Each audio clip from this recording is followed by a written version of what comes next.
he has completed many projects and publications are many, seminar papers are many, keynote inaugural address are more than 50 occasions. And he is the broad area of Professor Madheshwaran is very much related to economics of human resources with a special emphasis on economics of labor and education. And his administrative experiences are many. To say few, special officer, planning, program monitoring, and statistics department, government of Karnataka. He was the advisor, secretary rank, planning, program monitoring, and statistics department, government of Karnataka. First chief evaluation officer, government of Karnataka, evaluation authority, government of Karnataka. And he is the managing editor of the Journal of Social and Economic Development, ISFC. And is the instrumental for bringing human development reports. Written a proposal for seeking resources from UNDP Planning Commission project on bridging inequality, that is bridging the inequality, to prepare a state human development report, coordinated state human development reports. He coordinated for 12th plan sectoral approach paper, the government of Karnataka. He was also coordinated state human development reports and academic awards and honors. Selected a Indo-French scholar by ICSSR to work on changes in the rates of return to education in India and France.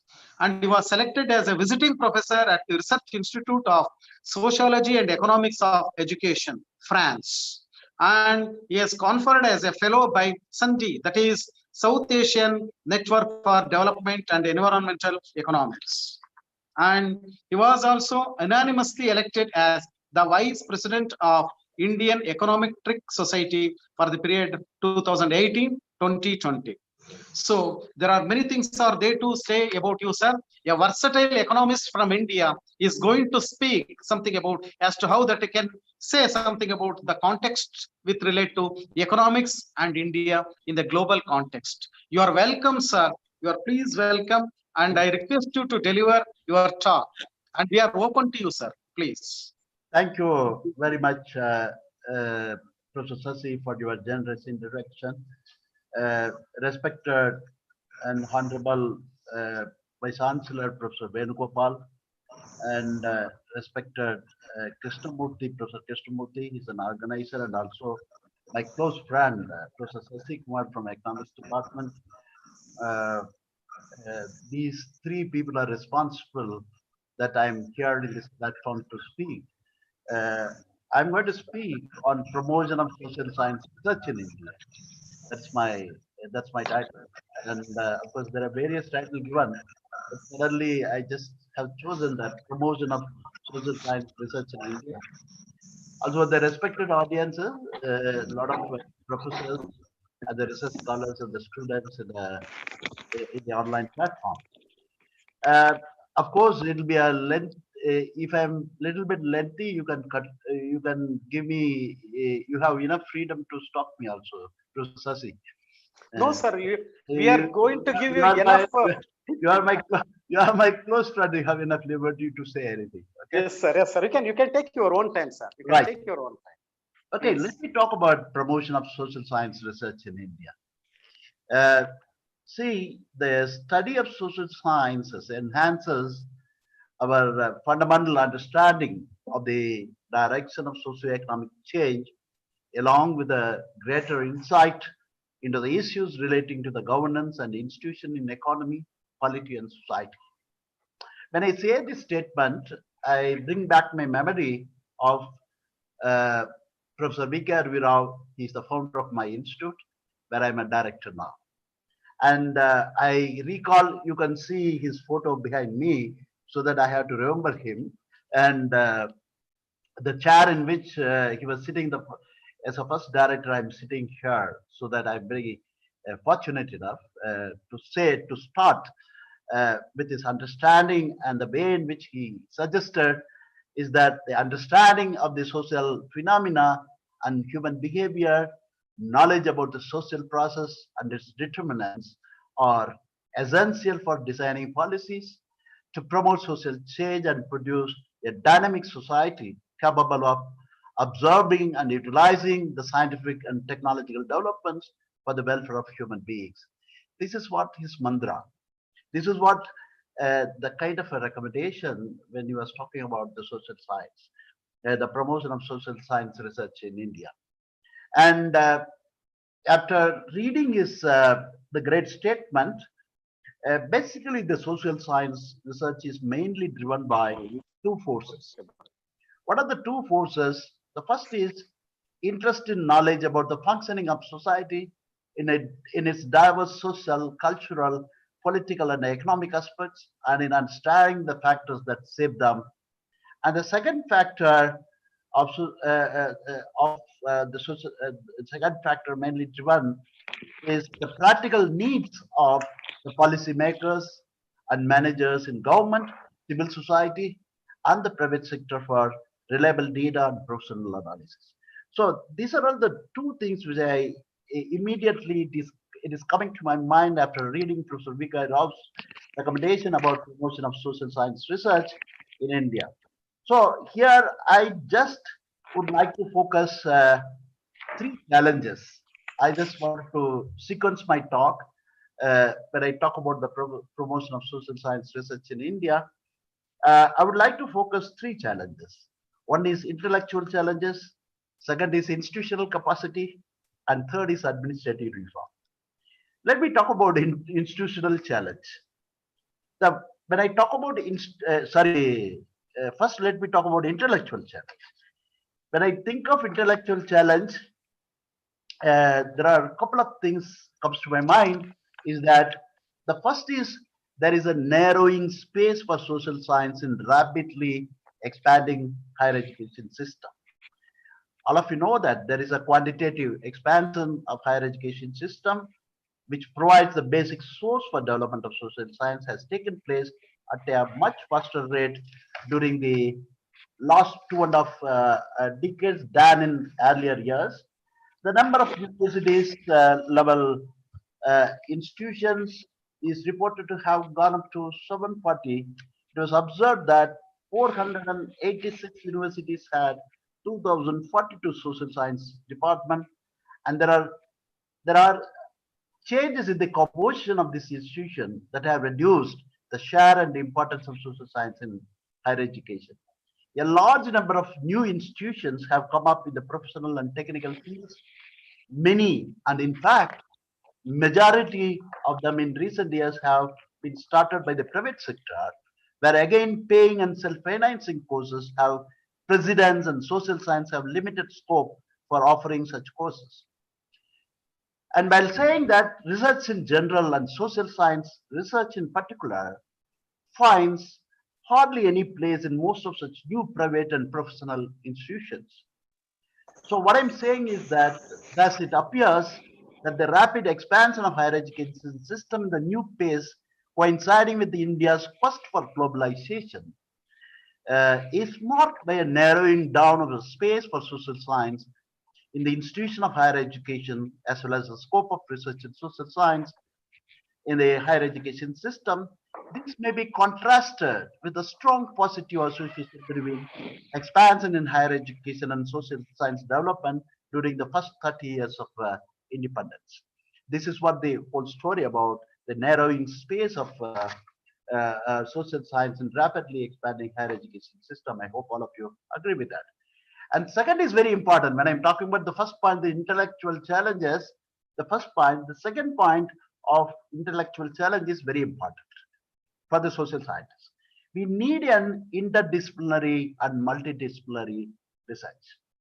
The first and foremost is that, like our ISAC, basically it started with the interdisciplinary. Now we have transferred to the multidisciplinary. In the sense that what I'm trying to say is that why this multidisciplinary is very important. Why multidisciplinary research involving both social and natural science are basically it is rare in our country. What are the barriers to it? It may be due to following reasons. One thing is that what I'm trying to say is that the interplay between the physical science and the social science. There are some barriers. Hmm. barriers in India. The first is learning cost and lack of encouragement to scholars from learning across discipline. And second is the scientists and technologists do not take social scientists seriously.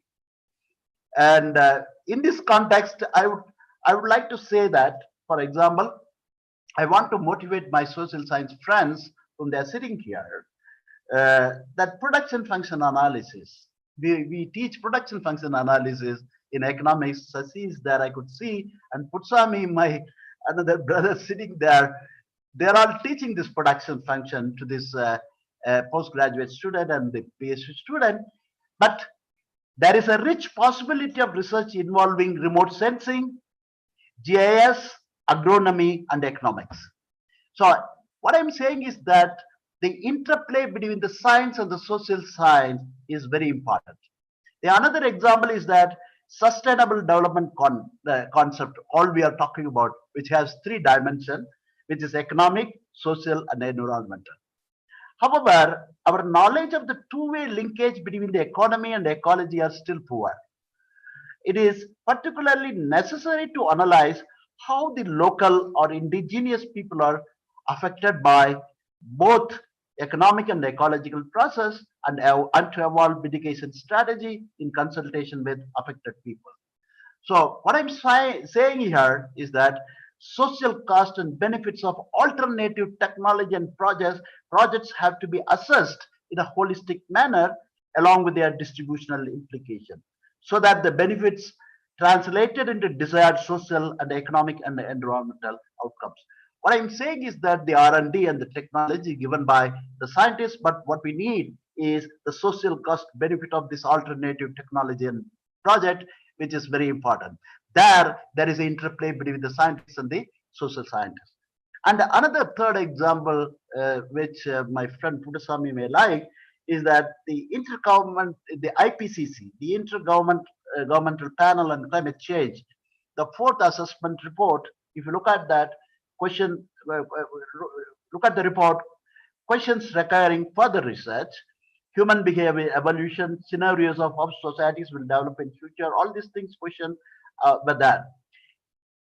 Forget about the whole report. What I'm trying to say is that they articulated the dramatic alterations to ecological systems identified by climate scientists leads to significant social consequences. So how the social scientists can help in this regard as follows.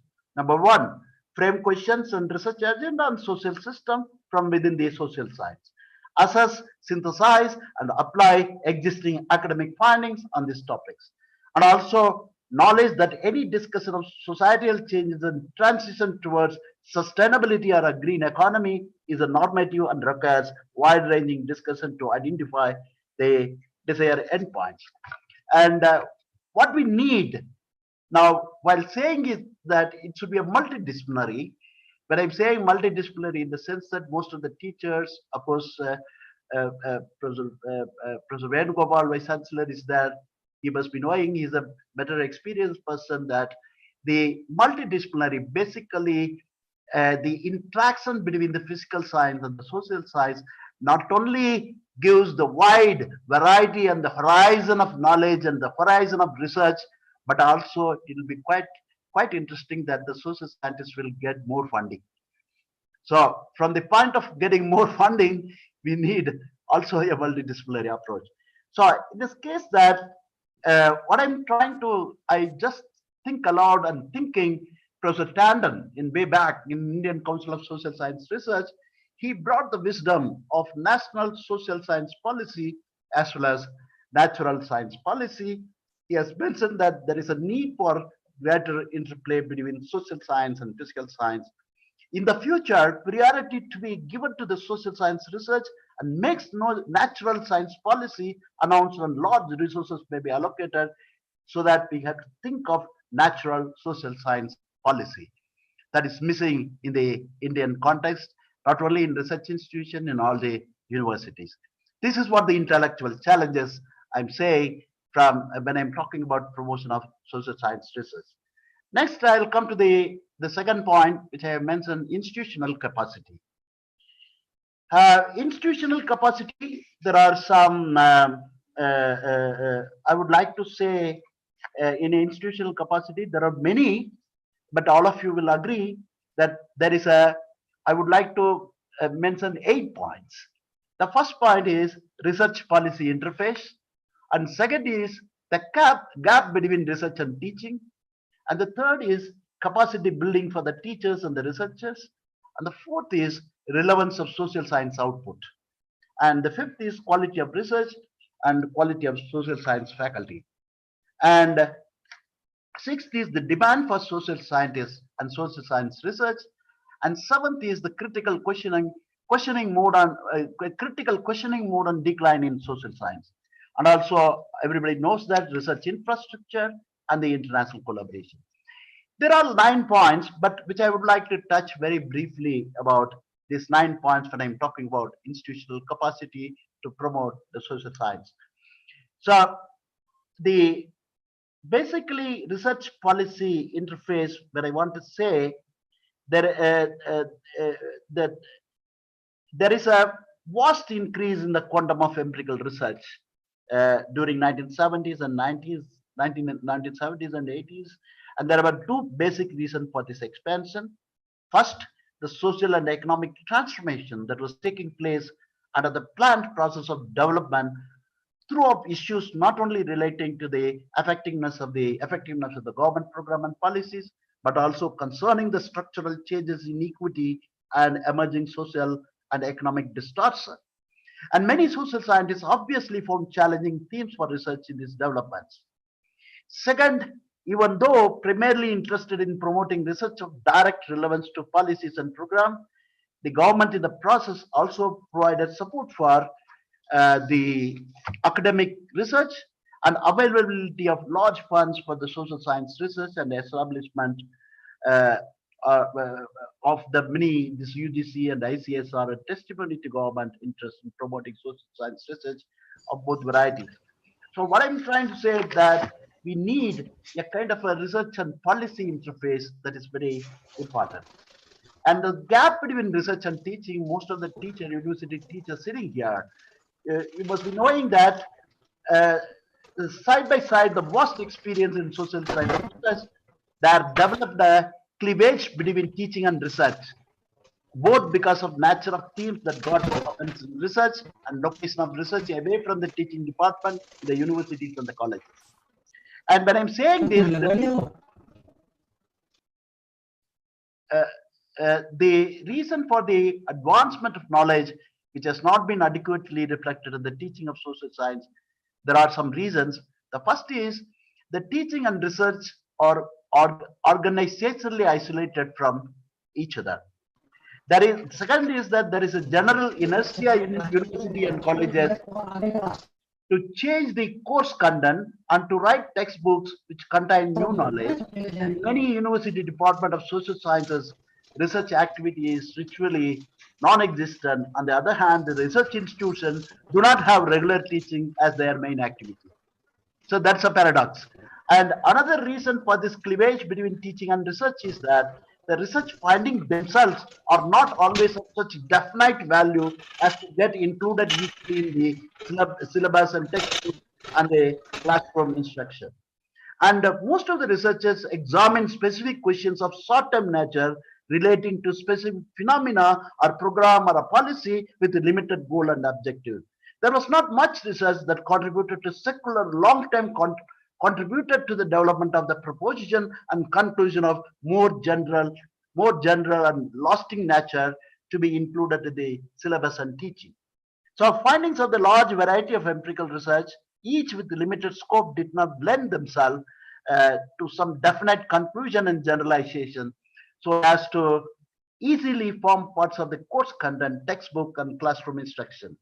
Suppose in the USA, teachers are expected not only to be good in teaching, but also be active at the frontiers of knowledge and research, the benefits of which is expected to go to the students. So this is where the most universities and the research institutions, they are lacking this. There is a gap between the research and the teaching. And next is the capacity building for the teachers and researchers. And of course, all of you know that this is a very important capacity building is a which is a very is a important role in bringing teachers quality. But the emphasis in research training should not be only on quantitative technique, but also in enabling the trainees to acquire wider vision, a larger picture, and developed attitude and skills for holistic and creative thinking. So in this case that most of this higher education regulatory body could help in capacity building of teacher in familiarizing them with the latest trend in research and provide training to write good proposal, write research papers and reports, and how to publish in good research journals. So most importantly, your regular periodical monitoring by peers in terms of at least three with the three criteria is necessary in the Indian context. How much scope is there for creativity and own research agenda? How far is interdisciplinary and multidisciplinary is undertaken? How far is genuine field work is undertaken in the field research? So these are all the criteria in such a way that will be useful for the periodic monitoring.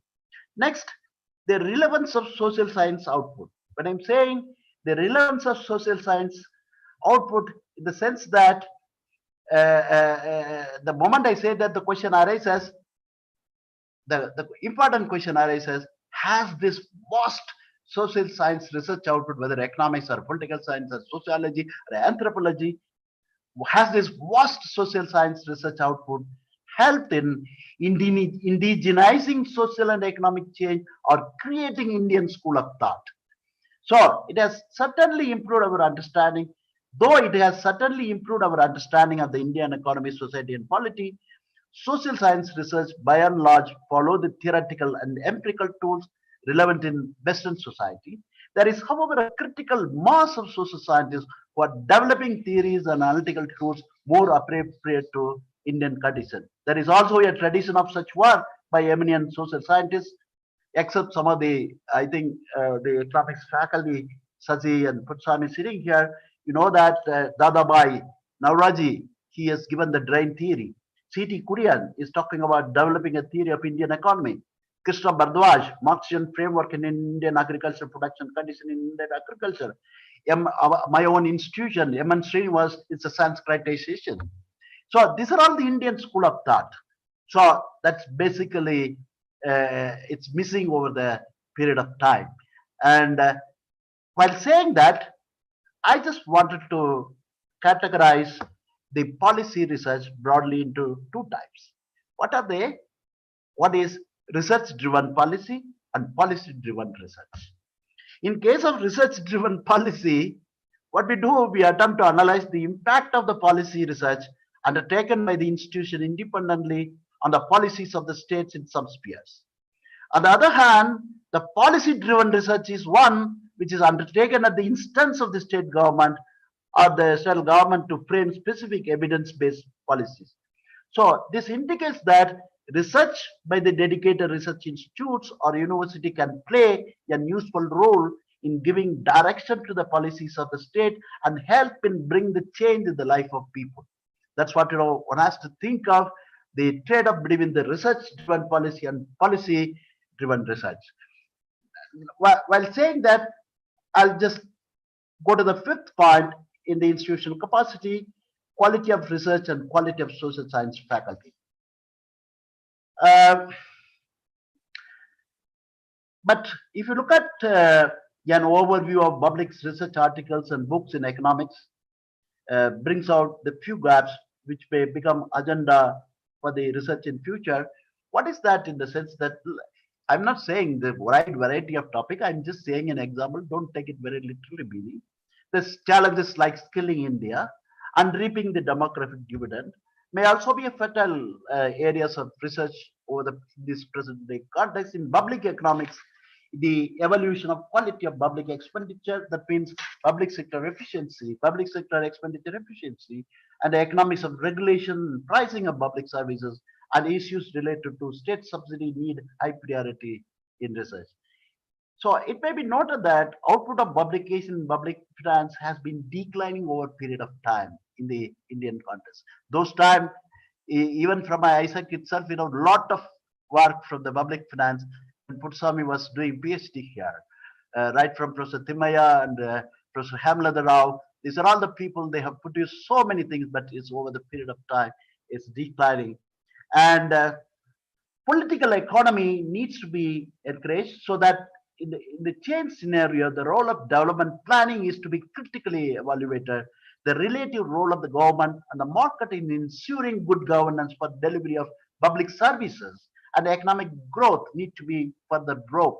That's the another important area. So what I'm saying is that when I say the quality of, these are all the things, I'm talking about the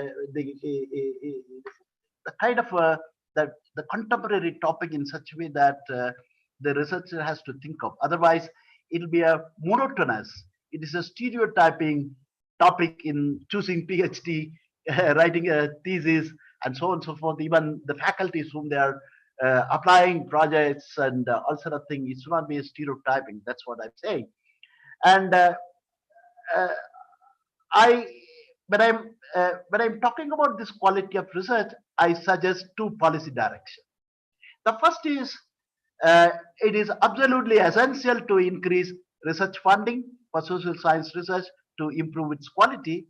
The well-funded institution or any university are the ones featuring at the top end of the quality spectrum. That's what this new education policy was trying to increase the public expenditure, but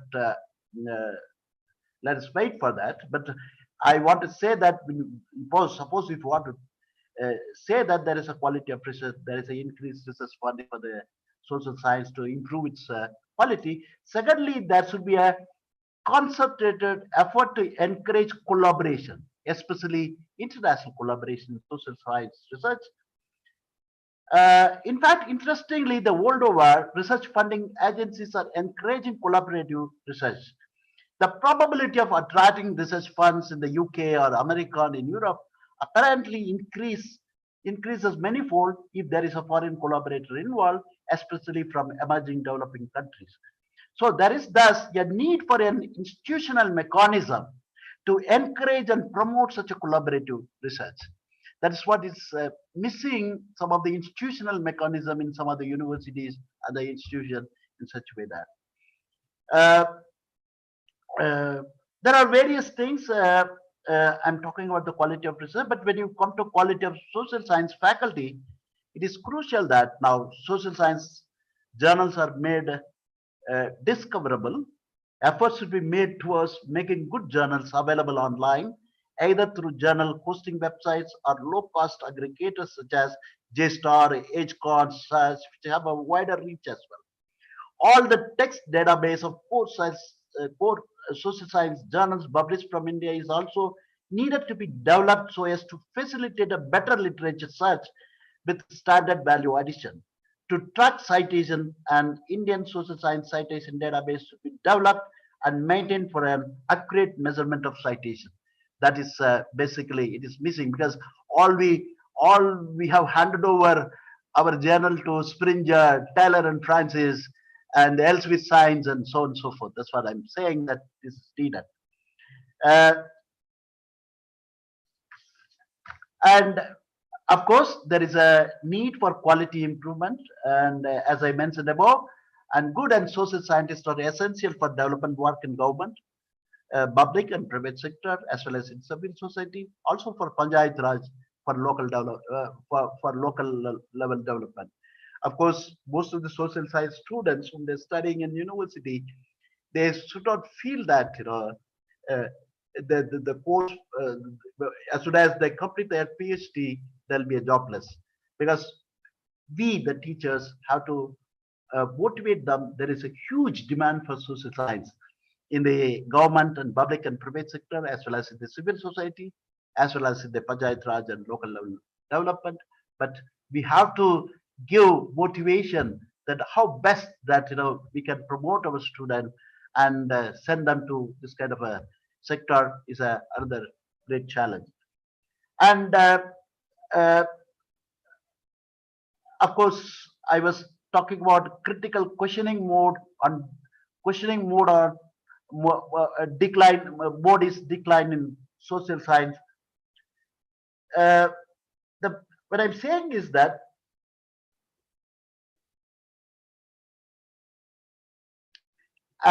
basically the social scientists have not been able to explain contradiction in economic and social development that have emerged over the past decade. I'm saying an example: growing socioeconomic inequality, stickiness of caste labels, and persistent dominance of primary relationship, despite rapid changes towards modernization and increasingly extreme and violent forms that social conflicts have taken in recent years, have not found adequate explanation in social science research. In fact, not many social scientists have ventured to study this phenomena. There are more studies evaluating the process and the impact of government programs that are expected to alleviate poverty and backwardness than those attempting to identify social and economic causes and processes that result and tend to perpetuate poverty, inequality, and deprivation. That is what very important. Every study, they do some kind of evaluating the process and the impacts of government programs that are expected to alleviate poverty and backwardness. Then those attempting to identify the social and economic causes and process that result in and tend to perpetuate poverty, inequality, and the deprivation. So at best, what I'm saying is that we have to point out the weakness in implementation as the cause of ineffectiveness of program, but do not examine whether the program really strike at the root of the problem. This is what basically it's a big thing. The critical questioning is: suppose I take up some research. I just wanted to support the government and support the department, and I write a report in such a way that to please the people. It's not that. You have to have a critical questioning mode in the social science. So that's what I'm saying, that we have to identify social and economic causes and processes that result in and tend to perpetuate poverty, inequality, and the deprivation. Of course, research infrastructure, all of you know that. I don't want to bore. Research infrastructure consists of physical, digital, and human resources, which plays a pivotal role in carrying out any meaningful social science research. I don't want to say many things because of time constraint. And there is a international, as I said, international collaboration is very much needed. So we have to strengthen it, and it will gain recognition and more credibility in other developing countries as a tool for cooperation as well. Now, what we have discussed so far is intellectual challenges and the institutional capacity. And let me come to administrative reform in a way that I'm talking about the I mean regarding the funding in the higher education. Of course, it's very shocking that all of you know that the share of expenditure on social science research as percentage of total budget of the central government was 0.025%, whereas it was 0.86% for pure science research.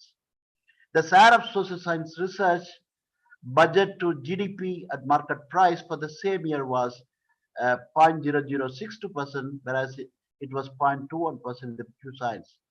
So internationally, the India stands at a low level in per capita expenditure with $23.2 in the year 2005, and it has increased to 38.5 for the year 2011, and a little bit increased now among all the BRICS nations. So whether we take expenditure on social science research as a ratio of, ratio of union budget or the ratio of GDP or per capita expenditure in comparison to BRICS country, India lags behind in spending on social science research in significant degree. So what we have to do now? See, all the time we say that, oh my God, the UGC has not given money, and ICSR has not given money, and so on and so forth. So while government remains the main source of funding, it has also been noted that with rising demand, it could be insufficient to ensure the financial viability of higher education system. So driving diversified sources of funding ought to be explored to increase financial sustenance both for granting agencies and research institutions. In view of, I'm saying this statement, some of the suggestions are maybe useful. One is that industry academia collaboration to be fortified on financial dimension. In this regard, the collaboration with the companies under the CSR banner is suggested, where most of the this higher education regularity now can think of could play a nodal role in management of CSR research and engage those institutes with interest and expertise to participate in such research. What I'm trying to say is that there should be a industry academia collaboration to be fortified on financial dimension. Second is CSR activities of companies could strengthen industry academia tie-up in the social science research. And also, I can think aloud the special cess. There could be a special cess component of higher education, of which a certain portion could be attributed to social science research. And also, another important I'm thinking aloud is that funds from institution to promote interdisciplinary or multidisciplinary studies linking science and social science. That's what I started with. So research parks set up by IITs and the other universities that house industry R&D attract funding from corporate houses. However, the scientific advancement ought to result in social benefit, which research is hardly addressed. Yeah, exclusive research studies that examine the social impact of scientific advancement could be commissioned by this higher education regulatory authority in collaboration with science research institution like a DST, with a negotiated financial support by the DST and similar institution. And also that, because these are all the things, I'm saying that, the higher education regulatory body like a UGC and the ICSR has to think of, and always saying that the allocation of fund, the allocation of money to the higher education is less. But this is the area in which that, we have to think of. Now, I'm just, and also that, as I have pointed out, that there should be a inter-country bilateral agreement to be strengthened to attract more donors funding. So like this, I can keep on say there are various things, but due to paucity of time, I just wanted to flag some of the issues. Then I complete my talk. So for healthy and balanced development of social science, there is a need for creating a space for quality focused social science research. That is possible only when adequate support is available for social science research that is not tied with any particular theme or approach. Such support should consist both the block financial assistance for institutional development and capacity building and for research projects and programs proposed by individual or groups of social scientists. At the same time, it must be ensured that social scientists individually, as part of institutional teams, take serious interest in pursuing research in themes of large and long-term concerns of society. It's also important that social scientists have strong sense of social accountability, so as to respond to the challenges that the problem of society throw up to them for study. The role of higher education regulatory body like UGC and ICSSR is very crucial, certainly very crucial. These bodies needs to be strengthened in order to perform its role as a savior of social science development in the country, with greater support from social science community and the government. Because this is why I'm saying is that with my experience over the period of time. Finally, it is time that serious thought is given to bridge the gap between teaching and research. In the first instance, it is important that the teaching department in universities and colleges are strengthened to undertake more research, and suggestion in this regard to connect the research institutes with the universities deserve very serious consideration. Because right now we have got an MOU. ISAC has got an MOU with Bangalore University.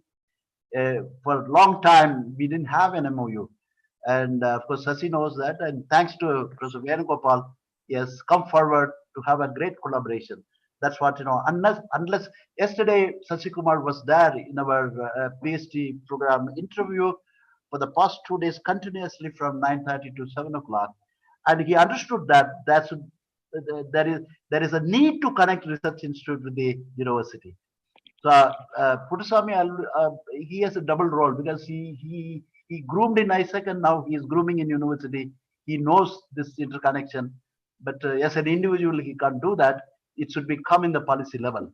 So that's how I'm saying. So what is that we need is that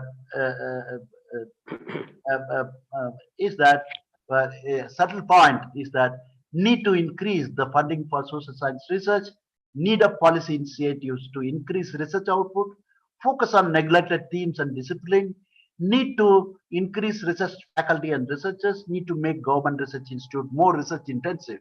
There are many research institutes are more training type of institution and need to make more research institute more intensive, funding for international collaboration for research and need to improve quality of research, make social science more useful for policy. So these are all the subtle things which I spoke in a nutshell. And thank you very much for giving the opportunity to talk in this international forum on fiction, because today I thought of giving a talk. I could not because of continuous engagement. I didn't have rest for the past 11 days and I'm totally dried up. Even today also, I spoke in 3 places and 4 meetings. And Sasi Kumar told that, no, you should not miss this platform. You had to talk. And yesterday I thought of talking about the relevance of fiction in social science. That could be the better topic. But later on I thought, I could not organize my mind. So otherwise I could have given a topic on, basically I started writing, but later on Sasi knows that for the past 10 days, he was with me. He knows that not even a single minute I have a proper rest and continuous feeding. And otherwise, I'd have been very happy to talk about. I could have given a talk on the fiction and social science. That would have been interesting because this is the conference on fiction, but doesn't matter. I just looked at. I asked Sasi that Professor Krishnamurthy, he said, no problem. That there is a current research in social science. Also could be the other sub-theme in this conference. So I thought I'm more comfortable as a social scientist. But the fiction and social science connecting, that's a very hot topic. My preparation was halfway through. Probably I assured to Sasi Kumar that sometime I'll come to the department, talk about fiction and social science. Because I don't want to leave my preparation, which is unattended too. So it should not be waste by my thinking and connection between the science. I thank Professor Venugopal, the Vice Chancellor, who has requested me, and also my friend Sasi Kumar and Professor Krishnamurthy for giving this opportunity. Thank you very much.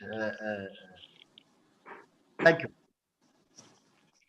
Thank you very much, sir, for your enlightened special lecture on the eve of the 19th annual and the 5th International Conference on Science Fiction that is organized by Bangalore University from the side of Humanities and Social Sciences. We are very happy, sir, for your enlightened speech, sir. We are very happy.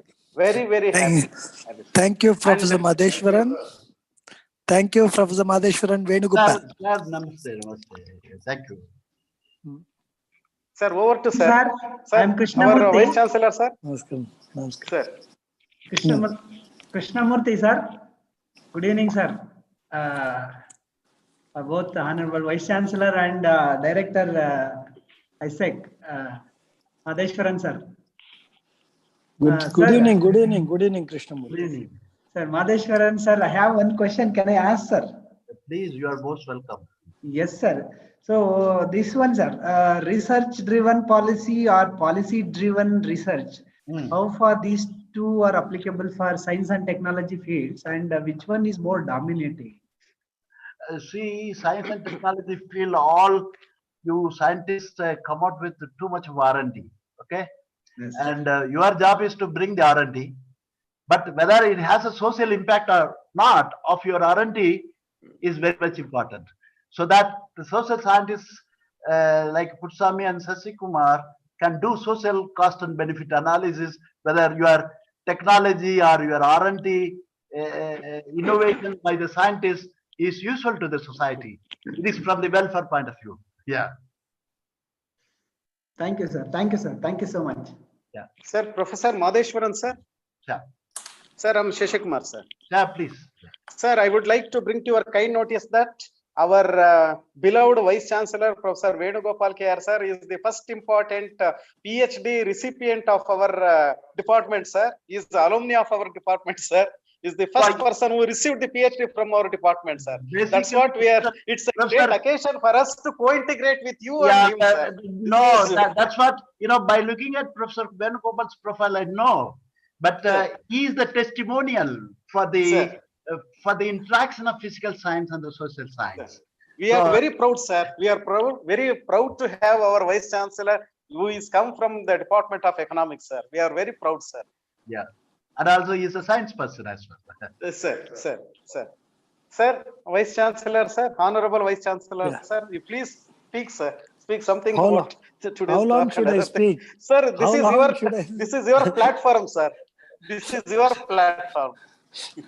This is your platform, sir. Please, sir, please. I heard Professor Madheshwaran, and what a wonderful discourse and delivery of developmental economics, classical economics, Keynesian economics, and it brings me a memory of that I was meeting Rameshwar Tandon in ISAC in 1980s. Yes, And I used to interact with him weekly once.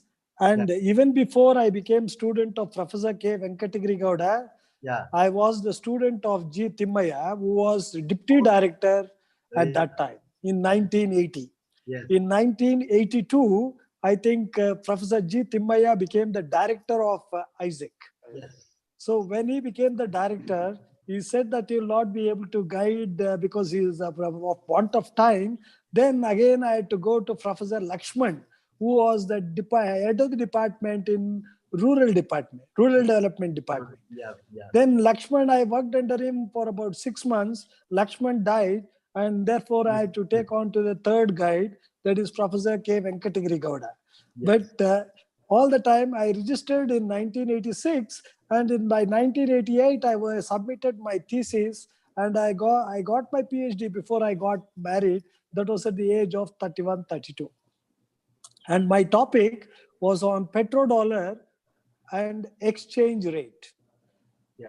And petrodollar, was such a very fascinating subject and an interesting subject at that time.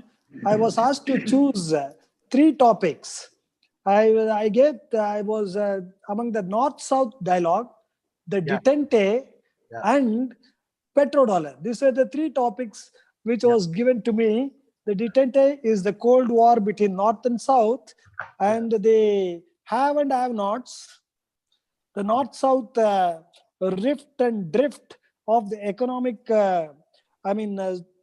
what you call development between the North and South. The North is rich and the South is poor, and it still continues to be. And the third, what will be the impact of the exchange rate of the dollar on the oil economics and exchange rate of the dollar. So finally, I settled down to work on petrodollar and dollar exchange rate. So you can know, I had a small house at that time. I sold the house and I got all documents, the IMF documents by flight in order to collect data in time. And that was the reason that was also the reason for me completing PhD under Professor Venkatagiri Gowda in a record time of 2 years. So it was only in 1989, I and Professor D.T. Nanjegowda both got the first PhD degrees from the Department of Economics. Okay. But not many know that I have got a PhD degree and I worked for it. The first thing that I did was, when the topic was chosen and the topic was given to me, I went to US Embassy at Gemini Circle in Chennai, which is a wonderful library, the best library in the country, where you get journals from all social sciences background, whether it is history, economics, or religious studies, or geography, or psychology, or anthropology, or civics. Yes. The library had journals. Yes. So when I went there, I just culled out material on petrodollar for nearly about 1,200 articles by then. And I brought and placed it before my guide, Professor KVG. And I think on that day, you would have decided that I should get the degree as early as possible, because collection of material and an idea about how to aggregate those material and break it in a record time. It took about 3 weeks for me, 2 weeks in Chennai. And by the time, there was no typewriter at that time. Typewriter was a very expensive thing to type all the material. So I wrote it by hand, all the 1,200 articles, and gave it to Professor KVG. He went through it for about 10 minutes and then said, Venugopal, I think you will be able to complete your PhD degree very soon. He had not given PhD degree to anybody at that time. That was the year 1986, when he had not even given his first PhD degree. So I thought, what is this? I am seeing a mirage, or I am seeing an illusion. And the illusion is that a professor had not given PhD to anybody, and he was 66 years old, and I am just 27 years old. And how will I be able to get PhD degree when all other people are still working for their PhD degree over 5 years, 10 years, 15 years, and 20 years, and still they have not been able to get the degree? But to my fortune, I won the confidence of my guide, Professor KVG, and by hard work, honesty, and also the technology. And since I had little more, I was little proficient in mathematics, then he took a liking for me. And the other most important aspect is time. I used to maintain time. I used to go there. He was retired and he was in Jayanagar. Jayanagar 4th block. I used to go there and stand before the Ganapati temple and Suksagar, because I do not wear a watch. I used to see the clock. 5 minutes to 5, I used to start my journey from Suksagar, that is Ganapati temple, to his house, which is 100 meters away. And when I went there and dropped at this gate at 5 o'clock sharp, I think my PhD was over. He used to see how this person used to maintain that time. And he used to always ask me, Vedugopal, why don't you wear a watch? I know it is difficult for you to keep up time. And how did you manage this? So I used to tell him, one day I told him how I used to reach his gate at 5 o'clock sharp. In fact, that impression which I gave him, the way I tried to inculcate his, timekeeping measures was eye-opener for me, because his guide, Alan Peacock, in London School of Economics, he asked, one day he narrated the story. He said, the Professor Gowda, please come to my office at 11 o'clock. Professor KVJ, being a very obedient student, he was there at 10:45. Alan Peacock got angry. He said, Professor Gowda, what time did I ask you to come? He said, 11 o'clock, sir. Sir, it is time, it is 10:45. 11 o'clock is 11 o'clock, and 11 o'clock is not 11:05 or 10:45. Come back at 11 o'clock. So he went out and he was at a distance. And when he came back at 11 o'clock, then Professor Alan Peacock said, Professor Gowda, you're welcome, and you sit down, take your seat. And then he started discussing for an hour. And that story he narrated to me when I was going to his house on dot. And that type of experience which I got from Professor KVJ has not left me even till today. Now, when I took the thesis to another, my professor, when I wrote the thesis, I was writing the thesis by hand. And that time, when I used to give my chapters, in the morning, if I used to give my first chapter, it used to be ready by evening. And probably that time was a little bit free. And I was also very lucky that during that period, I was able to get thesis corrected in 1 hour, 2 hours, 3 hours, the chapters of the thesis. And let me tell you that he has corrected my thesis 7 times. And every time he corrected, I used to sit and write and take it back, not a typed one, the one which was written by hand, the corrected one. And that gave me confidence as to how we should actually do or complete the thesis, how you should work for research, or how you should get a research degree. So when I went to IIT Madras for doing my PhD in computer science, 10 years later, it was very easy for me to choose a topic, collect the material. I completed my PhD in 2 years in IIT Madras. And the same experience now I am trying to inculcate or trying to implement with respect to my PhD in law. So I was just trying to tell how you can make the research a very interesting experience where you would love to work.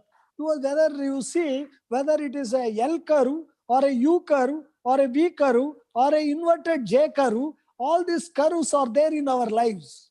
It is economic curves which give us a lot of insight to how the economy moves. So when I said that economy is based on first a nomadic tribe, the economics there was in search of water and food and how much distance they used to travel.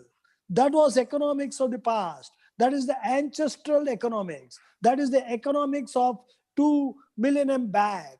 But at that time, it was the flourishing civilization of Indus Valley, civilizations of this country, where the culture and whatever you can say, the geography or the anthropology which was developing around Indus Valley civilization was in contrast to the nomadic tribe or elsewhere civilizations of other countries and other parts of this world. Now we have moved into a different world. India was the best in the last 15 years. 15 centuries, India was on the top of the economic growth. In the first 15 centuries, that is first century to 15th century, the GDP of this country was 28 to 30%. All other countries' GDP, including China, was much lower than India's GDP. But in the 16th century, the Chinese economy almost equaled India. In the 17th century, the economy of China overtook India's economy. In the 19th and 20th century, it was the European countries which flourished and their GDP stood at 40%, while the GDP of China at 7% and GDP of India was much lower. Why did this happen? It is because of the slavery that we encountered from the 11th century to the 19th century. That we could not, we lost our wealth. And I used to tell in the last meeting of mine, when Adam Smith, we wrote Wealth of Nation, I said, this is a nation of wealth. We have enough wealth, and that wealth is not distributed properly. That improper distribution of wealth in this country has led to poverty, has led to mismanagement, has led to undermining the confidence of the erstwhile civilization which once flourished and was a model to the entire world.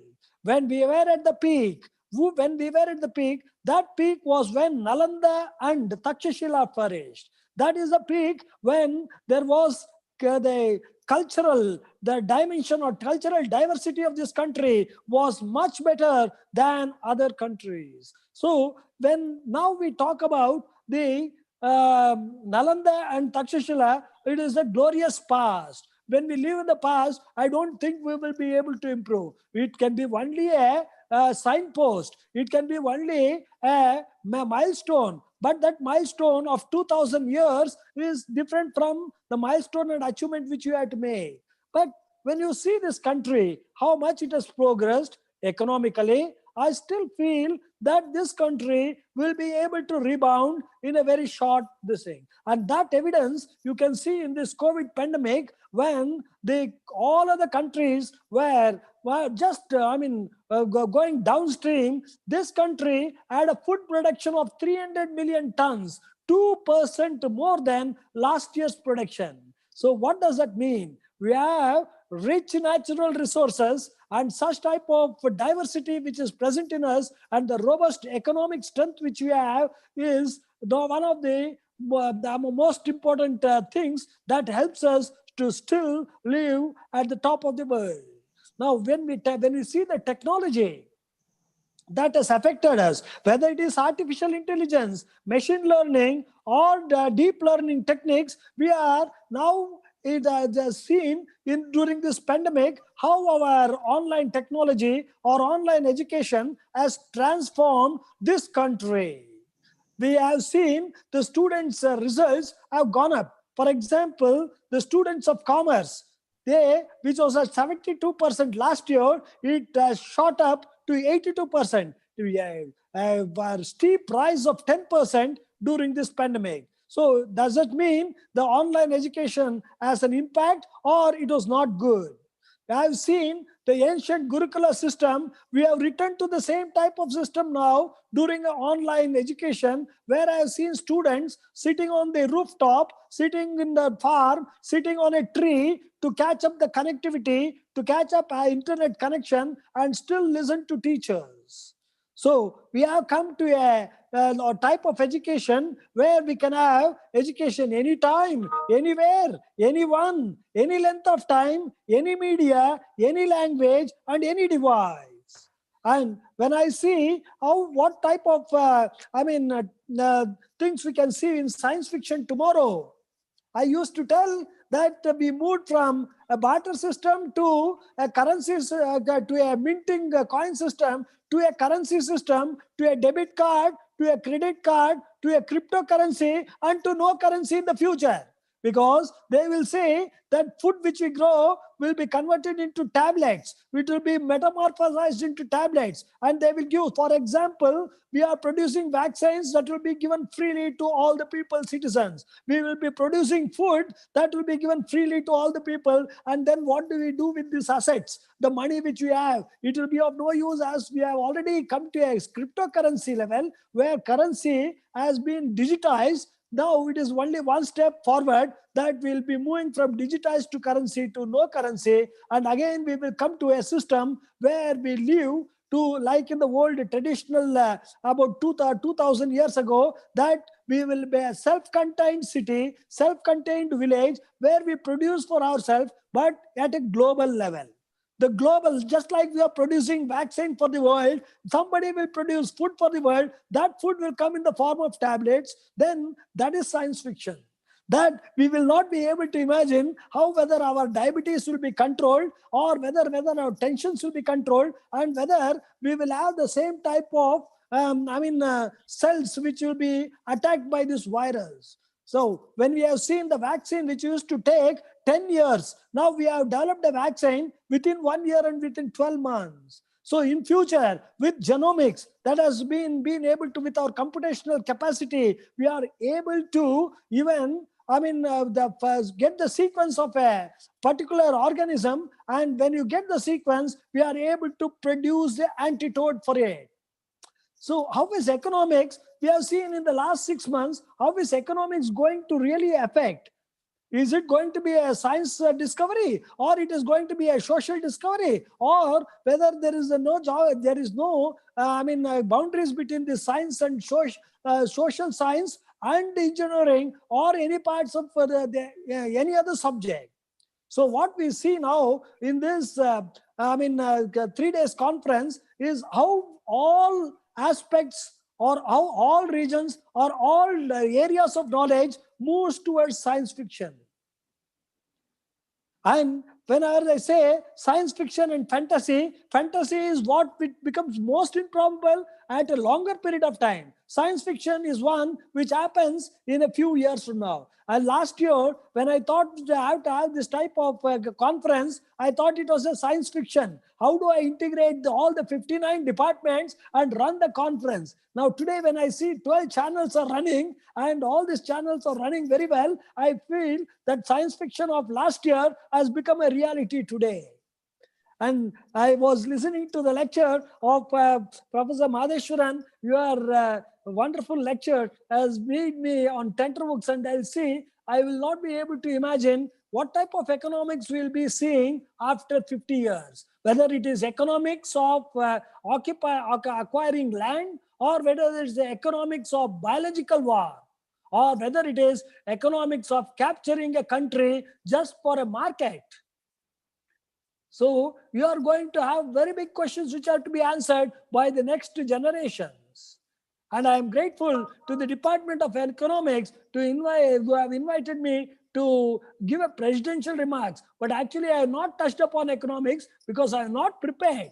But when I really, try to prepare, I will come and give one of my lectures and talks in economics in the Department of Economics. So I thank Krishnamurthy, Professor Ramanna, Professor Shashi Kumar, Professor Putsamaya, and Professor Rajendra Prasad, and the others who are there on this virtual conference. And my special thanks to Professor Madheshwaran, who has been highly resourceful and made this event really interesting and enlightening. Thank you one and all. Thank you, sir. Namaste. Thank you.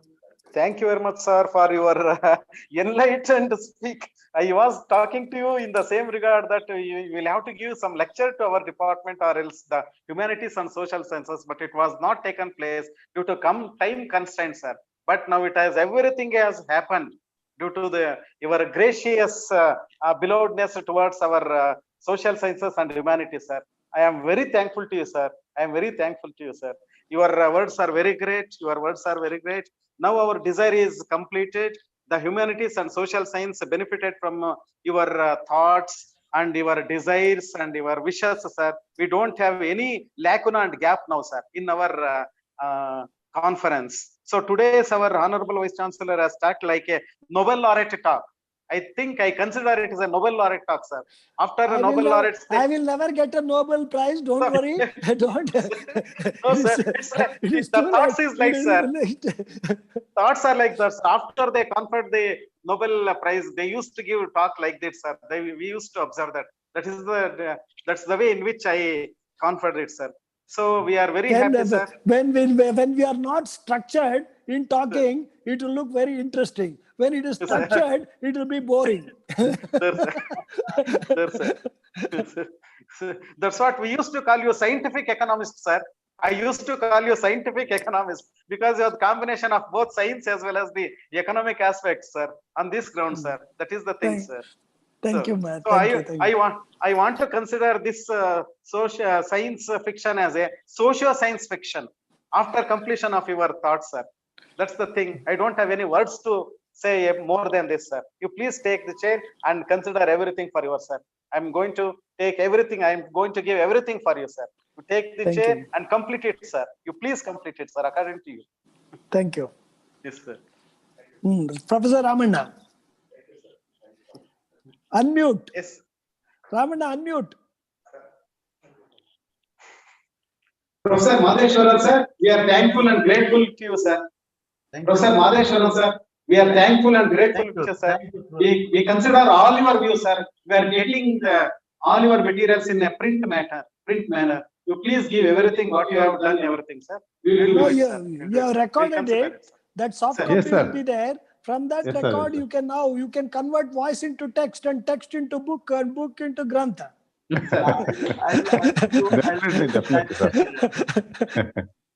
Sir, over to Krishnamurthy, sir. Krishnamurthy. Thank you, sir. Thank you so much.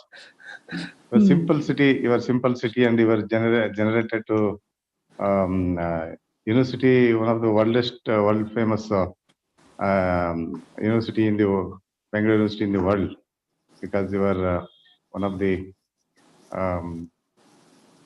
best artful person. I am very grateful, so in behalf of our Department of Political Science. And Madheswaran sir, I am Professor Ramana speaking. I am very grateful to you. You are given, ISFC has given me to 2 years as a member of research committee member, served as a member of research committee. 2 years we are with you. I don't know, at the time we are discussed about the collaboration with ISAC. It's successfully completed. Our Vice Chancellor is successfully completed to the task. I am also grateful to our Vice Chancellor. Thank you. So, thank you, sir. Sir, any remarks from the side of our Krishnamurthy, sir, Chemistry Department? Sir, you are the initiative that. Krishnamurthy, unmute. Krishnamurthy, sir. Unmute. Krishnamurthy, sir, please unmute yourself. So all the channels are running very well, sir. Since 11:30 to till 6:30, 7:30. Yesterday in physical and computational sciences, it went up to 10 o'clock. 10 o'clock. So all are going well. So I'm so happy. So with all support and blessing of our Honorable Vice Chancellor, the International Science Fiction Conference is going very well. So thank you all for your support for running your parallel sessions with so interest and care. Thank you, sir. Thank you all. Okay. Okay, sir. Okay, sir, we can. Okay, we'll break. Thank you, Madheswaran. Thank you. I'll catch up with you. I will catch up with you. Thank you all the participants for being present here. Thank you all. Thank you all the participants. Good night. Good night. ಸಾಕ ಮಾತಾಡಿದ್ದು Shashikumar sir ತುಂಬಾ ಚೆನ್ನಾಗಿತ್ತು sir. ನಾವು keynote ಬೇಕು ಅಂತ ಹೇಳ್ತಾ ಇದ್ವು sir, ಅದು ಇದೇ ರೂಪದಲ್ಲಿ ಸಕ್ಸಸ್ ಆಯ್ತು sir. I am very happy sir. I am very happy. Now the gap is filled, sir. We don't have any lacuna from the side of humanities and social sciences, sir. We are extremely happy, extremely thankful and grateful to you, sir, for your time and space allocated for us, sir. Thank you, sir. Thank you very much, humanist, sir. You are a great humanist. Humanities and social sciences. humanist. You are a great humanist, sir.